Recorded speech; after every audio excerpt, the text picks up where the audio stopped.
Chapter 13 covers public relations, which consists of generating positive goodwill and handling negative events and sponsorships. These are the objectives for Chapter 13. Here are additional objectives for Chapter 13.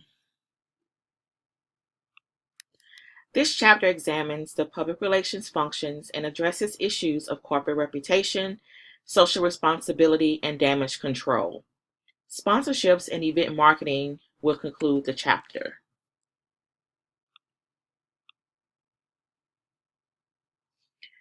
Debate still occurs as to the extent the role of public relations and especially where it should be located.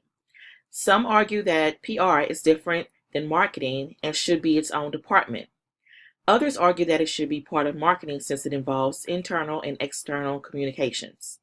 Yet, others argue for a Department of Communications consisting of two areas, marketing and public relations. Capturing hits is a goal of public relations.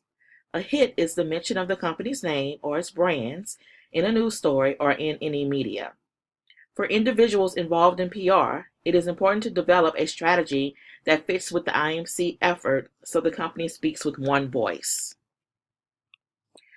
Public relations' role is to identify and monitor internal and external stakeholders. PR should assess and monitor the corporate reputation and audit the firm's corporate social responsibility. PR can be used to create positive image-building activities that reflect positively on a company.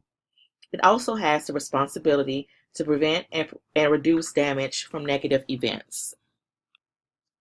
A stakeholder is any person or group that has a vested interest in an organization's activities.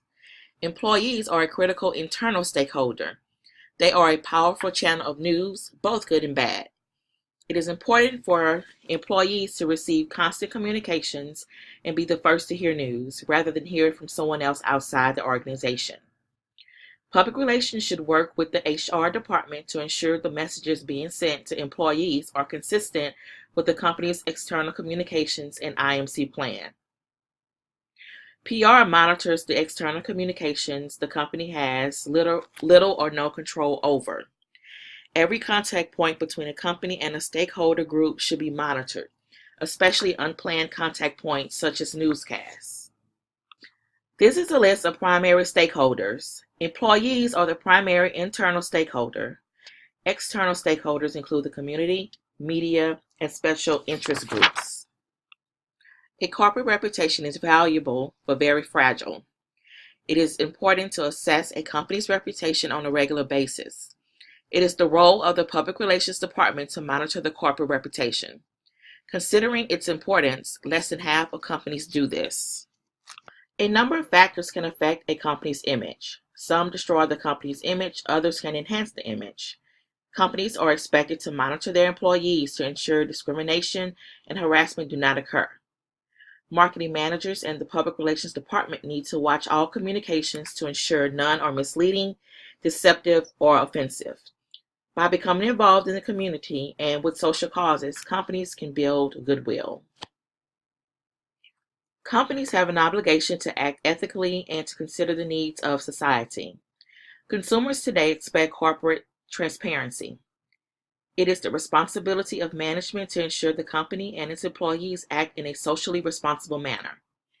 Consumers believe companies should be transparent, fight injustices, drive positive social change, and that they have power to initiate social change. A new trend in corporate social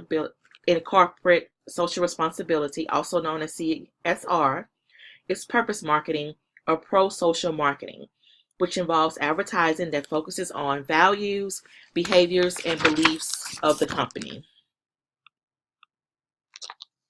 The two primary ways a company can build a positive image are cost-related marketing and green marketing. Cost-related marketing is a program whereby a firm ties a marketing program to a charity in order to generate goodwill. Cost-related marketing has become a partnership where both parties have to benefit. Businesses now invest $1.5 billion annually to charities. In brand parity situations, the causes a company support can make a difference to consumers.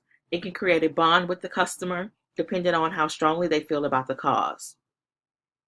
In the past, businesses just gave money. That is rare today. Firms need to benefit from the relationship in some way.